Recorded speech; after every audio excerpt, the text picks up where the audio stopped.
Mick, massive day of media commitments today with the announcement of the big fight between yourself and Anthony Mundine. You must be rapt, mate, to have it officially announced, and March the 13th. It can't come quick enough. Yeah, look, I'm looking forward to it. You know, people, have been giving me a lot of heat about it, but look, they've got to understand that it's been 12 months because of COVID. I've been inactive for 14 months. So for me, look, I've been ordered by the WBA to defend my title, and we wanted against Tim Tszyu or a trilogy in a Jeff Horn, but those unfortunately didn't come through, and we're pushing for those fights.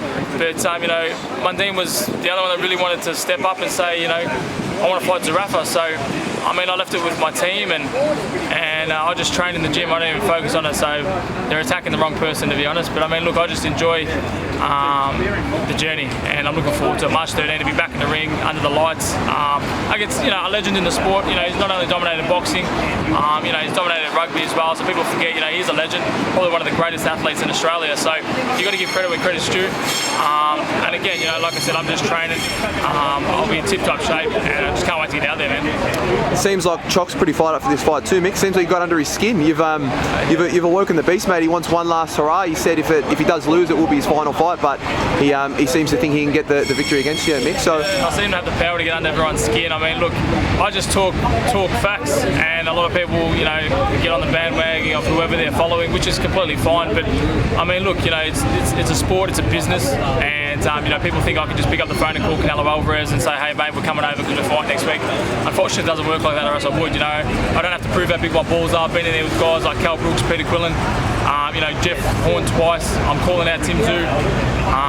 So for me, like I said, I just leave it in the hands of my team. I've got a good team, and whether it was Mundine in front of me, the world champion, Tim Tszyu, Jeff Horn, I'm training the same. So for me, like I said, nothing much changes, and I'm just hanging to get out there and like I said, just doing what I love doing best, and that's boxing. And great memories in Bendigo. Obviously had that first win against Jeff Horn. You must be excited to be back down there, and they seem to really, have adopted you as, one of their own, the town of Bendigo. 100%. A huge shout out to Bendigo and the committee down there, and just all the people they get behind me. They've been nothing but loving and supporting. So, I'm looking forward to going back there and in another electric stadium, and putting on a show for not only Bendigo but for all fight fans across Australia and in the world, whoever tunes in. So I'm looking forward to it. Like I said, I'm excited.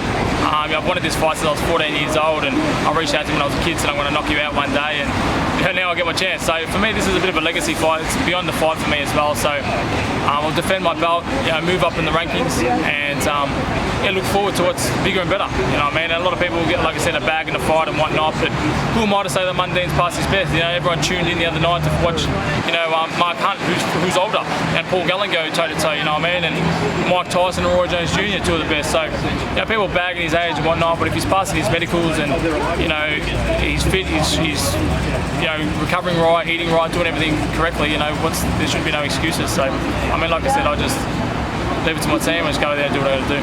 And in regards to this fight getting made, you spoke earlier in the week about the desire to fight Tim Tszyu. Was that the first preference, or did the Mundine fight come about because Tim Tszyu didn't want to fight you? 100%. Tim Tszyu was what we wanted. We people think that we didn't want that fight. We've been chasing that fight. I was in a full fight plan that he made up, and he's replacing me with welterweights, which everyone needs to understand. But this is boxing. It's a business, like I mentioned. You can't disrespect me in an offer. The fight generated X amount of dollars, and he offered us, nowhere near to what we are worth and what we should be paid. And again, it's not about money, but it was just literally a disrespectful offer. We turned it down just on pride, not because of the dollars. I've got money. There's other ways to make money than boxing. I don't rely on boxing 110%. So for me, it was just a disrespectful offer, and our teams are in negotiations now to try to work out and still come to an agreement. But again, I just leave that to my team, and I just enjoy training and just try to have fun as much as I can.